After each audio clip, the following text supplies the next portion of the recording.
আপনি কি জিমেলের পাসওয়ার্ড ভুলে গিয়েছেন? জিমেলের পাসওয়ার্ড আপনি কোনো কিছুতেই মনে করতে পারছেন না। ভাবছেন কিভাবে জিমেল পাসওয়ার্ড আপনি চেঞ্জ করবেন। মোবাইল থেকে আপনি আপনার ফোনের জিমেল পাসওয়ার্ডটা খুব সহজে আপনি পরিবর্তন করতে পারবেন। কিভাবে পরিবর্তন করতে পারবেন? সম্পূর্ণ ভিডিও স্টেপ বাই স্টেপ আলোচনা করব। ভিডিও ভালো লাগলে অবশ্যই চ্যানেলটিকে সাবস্ক্রাইব করে পাশের বেল আইকন নোটিফিকেশন অবশ্যই অল করে রাখুন।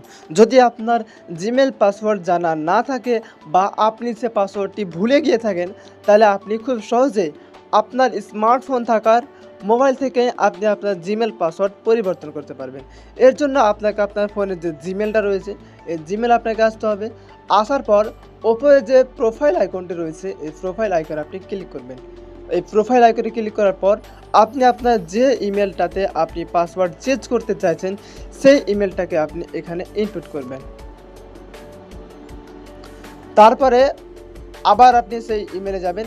ম্যানেজ ইউর যে গুগল অ্যাকাউন্ট রয়েছে, এই ম্যানেজ ইউর গুগলটা আপনি এখানে ক্লিক করবেন।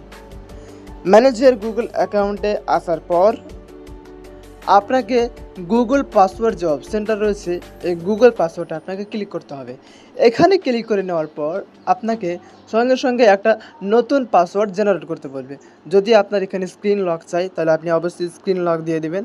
স্ক্রিন লক থাকলে আপনার কোনো চিন্তা নেই। তারপরে নতুন পাসওয়ার্ড জেনারেট এখানে অপশান চলে আসবে। আপনি যে নতুন পাসওয়ার্ডটা দিতে চাইছেন, সেই নতুন পাসওয়ার্ডটা আপনি এখানে দিয়ে দেবেন। দেওয়ার পর আপনি যখন দিবেন, কনফার্ম পাসওয়ার্ডটি আপনি এখানে দেবেন, যেটা আগে আপনি ইনপুট করলেন। আগে যেটা আপনি ইনপুট করলেন সেটা আপনি চেঞ্জ পাসওয়ার্ডে আপনি ক্লিক করার পর চেঞ্জ অপশানে ক্লিক করলে এটা সঙ্গে সঙ্গে চেঞ্জ হয়ে যাবে। ভিডিও এই পর্যন্তই। ভিডিও ভালো লাগলে অবশ্যই চ্যানেলটিকে সাবস্ক্রাইব করে পাশে বেল আইকনের অবশ্যই অন করে রাখবেন।